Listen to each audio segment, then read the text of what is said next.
Hi everyone, and welcome back to Brian's Horror Corner, and welcome to this updated horror movie collection video.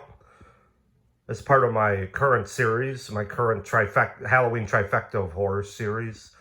Part of that, so I'm taking a look at updating my entire horror movie collection as of October 2023. So we left off with the DVDs here with Hack, right there. So we're going to start with HA and we're going to go through MA in this video. So let me grab my chair here because these are lower shelves. So first up, we got Happy Birthday to Me. This is an 80s slasher, or 81, I believe. I hear it has a really good twist. I actually haven't seen this movie yet, to be honest. But yeah, this is one of many that I need to go ahead and get on. So that's Happy Birthday to Me. And we've got Hard Candy with Patrick Wilson, Ellen/Elliot Page, Sandra Oh. I heard this was a really good movie. A friend of mine recommended it to me, so I'm definitely interested in checking it out. So yeah, Hard Candy.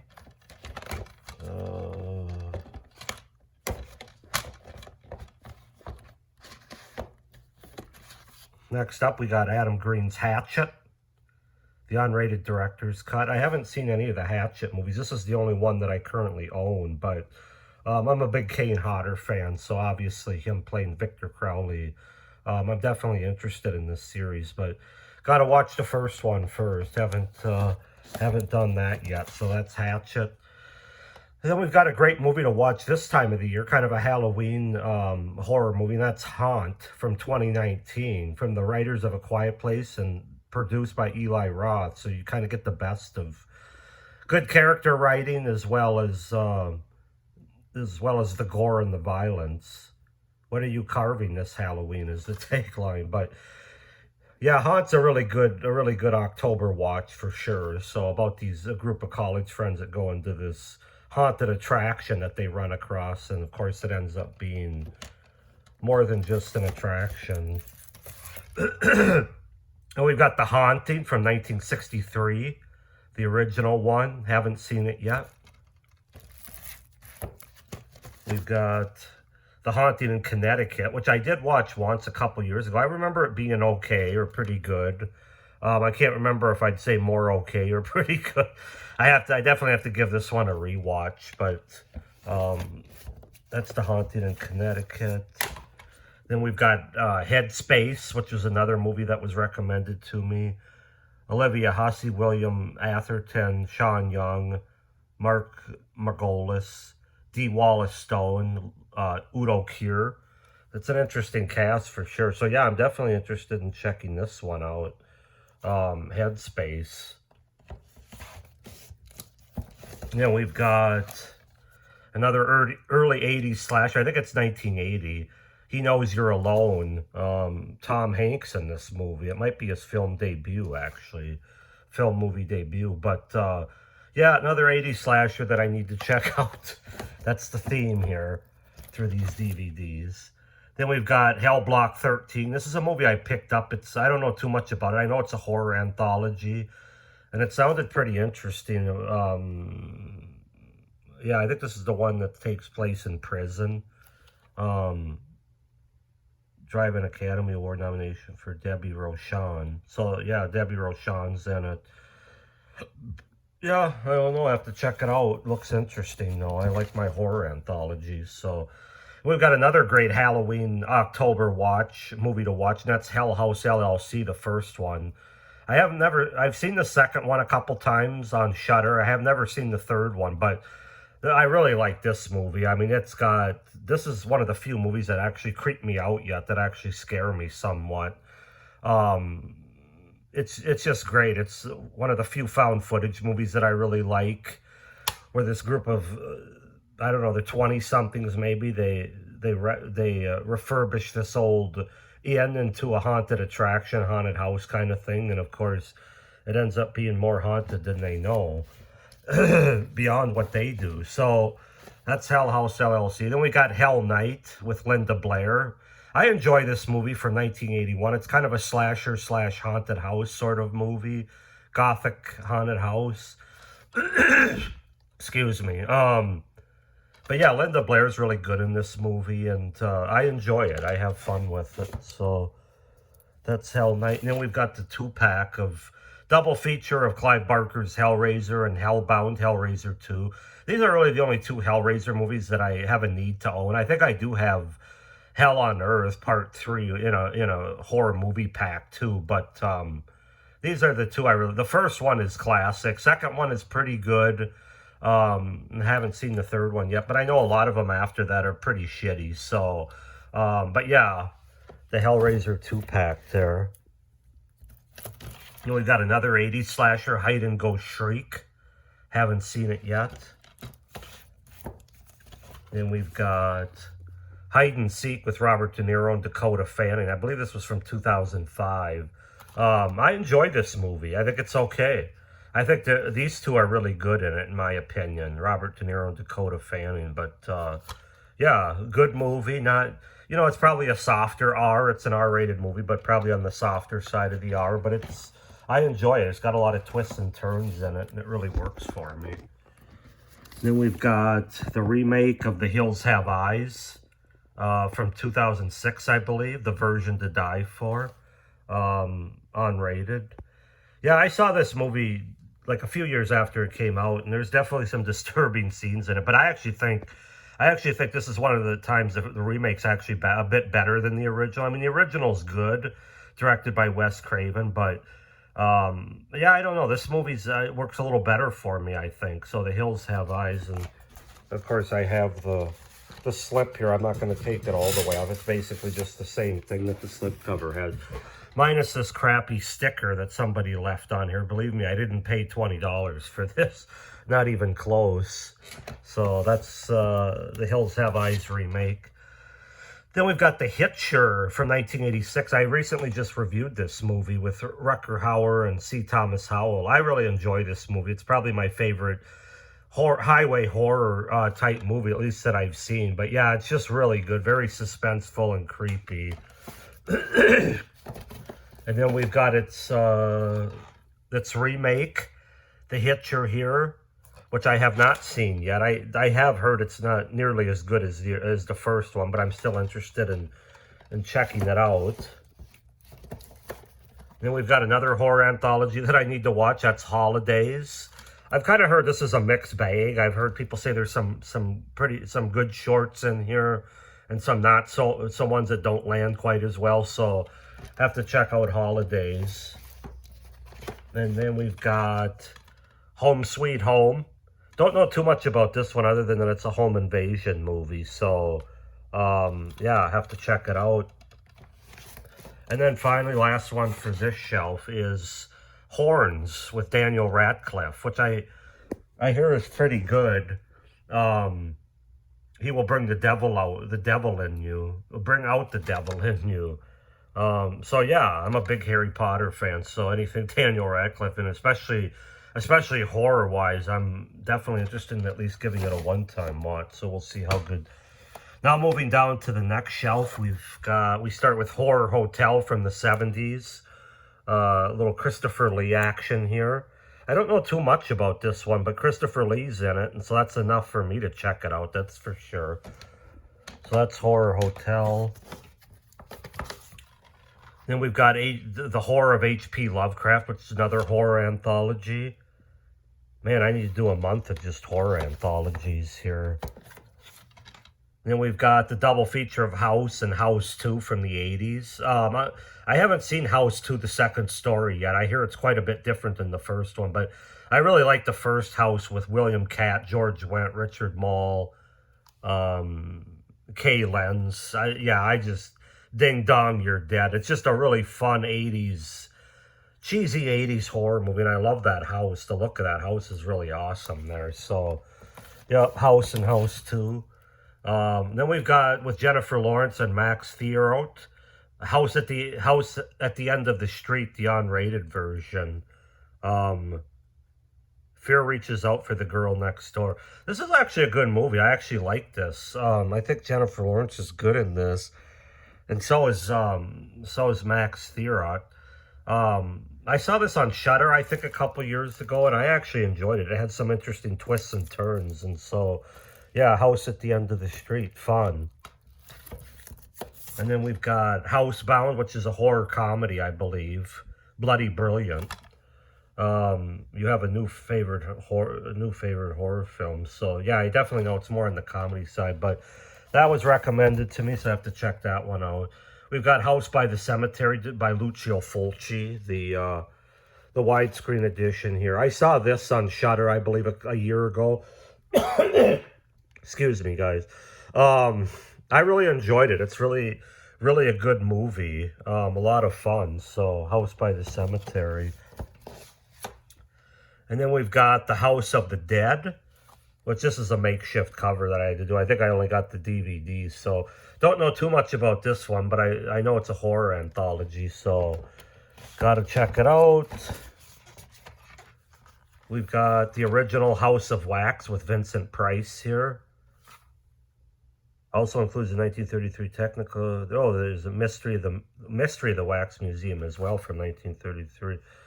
So yeah, gotta check it out. I'm trying to get into more Vincent Price movies here. I haven't seen a whole lot of his yet, but I have a few in my collection. Then we've got the remake of House on Haunted Hill from 1999. I like this movie. This is one of the first horror movies that was actually bought for me back in the, well, probably about the time it came out, around 2000. But, you know, you have a pretty good cast in here, I think. Jeffrey Rush, Famke Janssen, Taye Diggs, Ali Larter, Bridget Wilson, Peter Gallagher, Chris Kattan.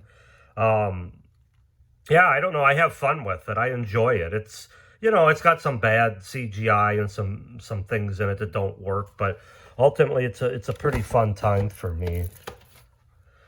Then we've got the two-film collection of Houses. The House is October Built and The House is October Built 2, which is obviously a good double two-pack to watch this time of the year as we're in the middle of October here.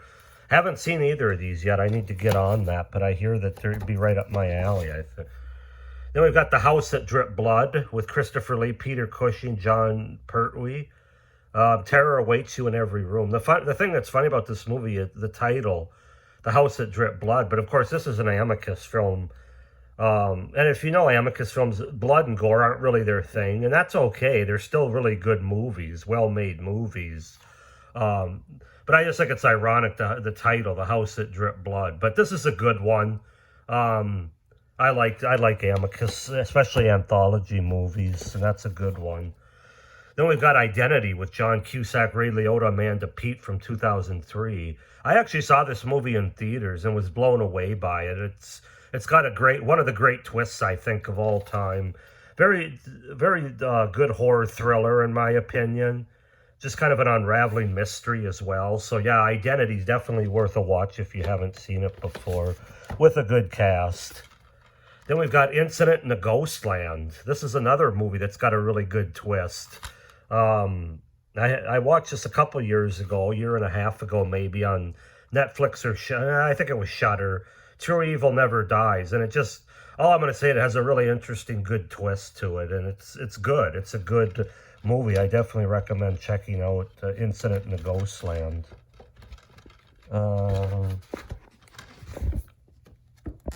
Then next up, we've got Inferno, Dario Argento's Inferno from 1980. I really enjoyed the opening sequence of the underwater scene. If you've seen the movie, you know what I'm talking about. But yeah, Inferno's a really good follow-up to Suspiria, I think. I'm really glad to have that in my collection. Then we've got The Initiation, which is another 80s slasher movie. Be young, stay young, die young. That's the tagline. That's a good tagline for a slasher movie. But yeah, The Initiation, I haven't seen it yet. Then we've got Invasion of the Body Snatchers from 1978, I believe it is, late 70s, with Donald Sutherland and Veronica Cartwright. This is another one where I just got the DVD, so I had to make the cover here, and you can see it didn't quite extend too well, but oh well. I enjoyed this movie. I watched it, I think, around Halloween last year, and I thought it was good. I think it's a good sci-fi horror thriller movie, so Then we've got The Innkeepers. Horror stripped down to its bones, according to the Village Voice. Haven't seen this one yet. Obviously, it's wrapped up, but I hear that it's going to be right up my alley with a sort of a haunted house ghost sort of horror movie theme. So, interested in checking that one out. We've got John Carpenter's In the Mouth of Madness with Sam Neill. Lived any good books lately. This is the best film in John Carpenter's career, according to Paul Wunder. But yeah, I don't know too much. I know Sam Neill's in it. I know it's a John Carpenter movie. I haven't seen it though, so I can't comment too much on it. And then the last one for this shelf, of course, is from 1989, another 80s slasher, one of the better ones, Intruder. He's just crazy about this store. So yeah, I have to check that out. I haven't seen it, but I do know that it's talked about. I don't think anybody's ever really had anything bad to say about Intruder. It's one of the better 80s slashers, according to most people. And then the last shelf we'll start on with this for this video is the 1990 version of It, with Pennywise played by Tim Curry here. You have a lot of familiar faces there. John Ritter, Harry Anderson, rest in peace. There's that guy at the end, I forget his name, but anyway, I haven't seen this in years. This is really due for a rewatch for sure. Because I think I saw it probably in the 90s on TV or something. It is a long movie because it was a made-for-TV miniseries. Then we've got the remake just It from 2017, Chapter 1, I guess if you want to say, with the kids. It will creep you out big time. Yeah, this movie's really cool. I mean, it was actually probably my favorite horror movie of 2017, if I'm being honest. It just, I just really like the cast of kids in this movie.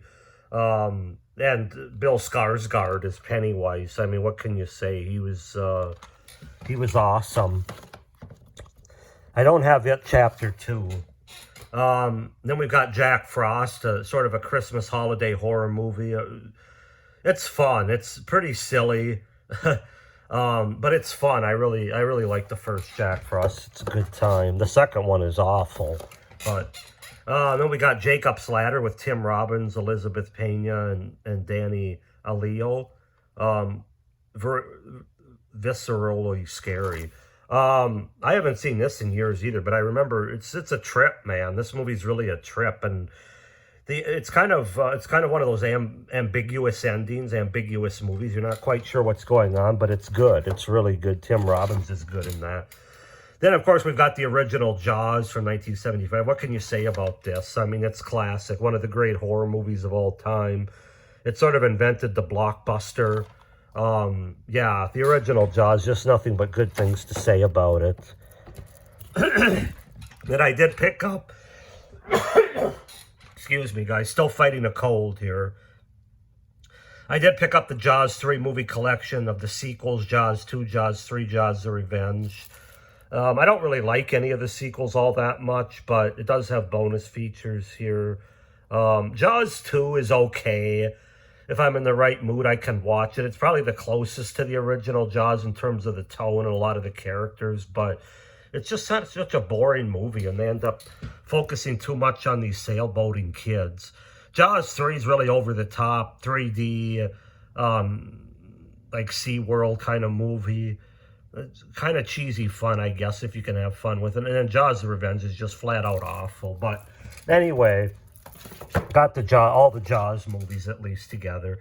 And then we got our boy Victor Salva, the pathetic piece of shit that he is.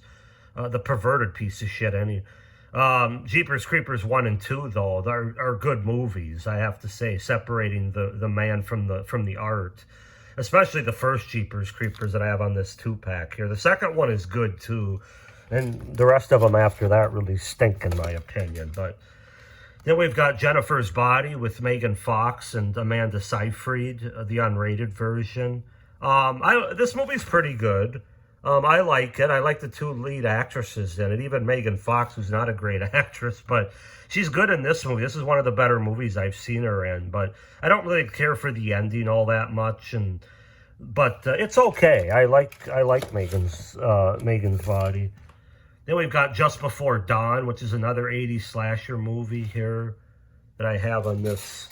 It's a slipcover. It's just from the side here. But unrated horror from the director of Squirm.